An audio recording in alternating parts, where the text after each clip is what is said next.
Donc on va continuer avec la solution de l'exercice numéro 2. Question numéro 2.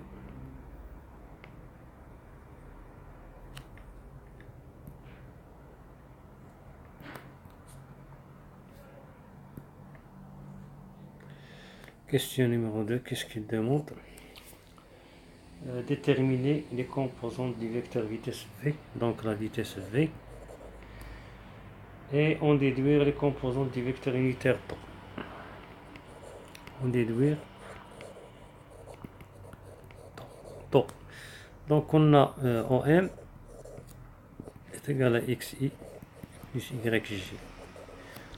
Et on peut l'écrire comme ça, XY dans la base IJ. Donc lorsqu'on est dans la base IJ, on peut dire, lors de la vitesse, on peut la dériver directement. Donc V, sans avoir de soucis, directement, V est égal à X point, Y point dans la base IJ.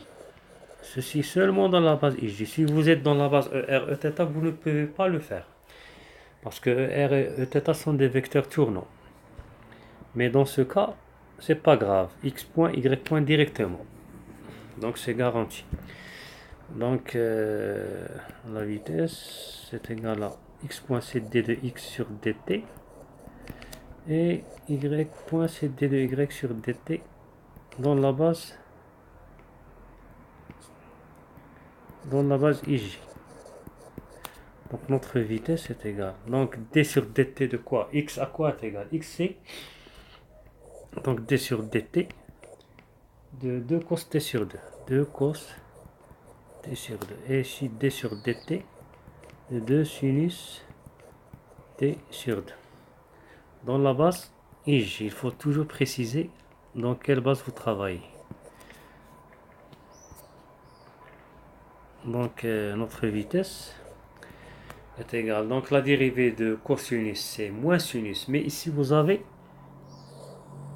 t sur 2. Donc t sur 2, on doit dériver t sur 2 parce que d sur dt de cos de f de x ou bien de f de t, c'est moins cosinus f de t fois d de f de t sur dt. C'est un peu différent de, par exemple, d sur dt de cos de t, qui est égal directement moins sinus de t. Pourquoi? Parce que c'est moins sinus t, dt sur dt, et dt sur dt c'est 1.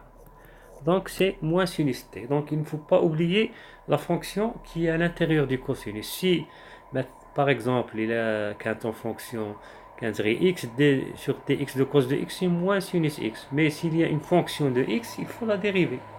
C'est très simple. Donc il faut faire attention.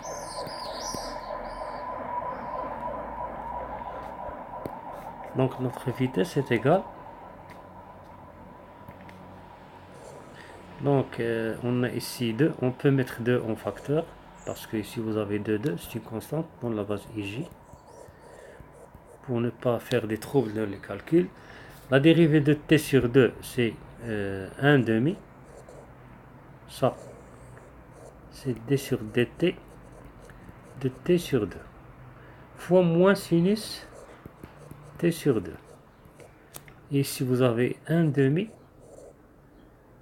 fois 1 demi, c'est d sur dt de t sur 2.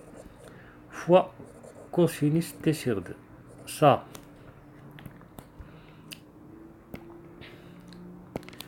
c'est d sur dt de cosinus. Et ça, c'est d sur dt de sinus. Compris? Donc notre vitesse à quoi est égale? Notre vitesse est égale à moins 1, donc 2. Ici vous avez moins 1 demi sinus t sur 2. Et ici vous avez 1 demi cosinus t sur 2. Donc notre vitesse dans la base ici. Donc notre vitesse est égale. On va faire entrer le 2. 2 fois moins 1 demi c'est moins, donc c'est moins sinus t sur 2. Et ici cosinus t sur 2. Dans la base, toujours dans la base ici. Donc notre vitesse, on peut l'écrire, est égal à moins sinus t sur 2i plus cosinus t sur 2 j.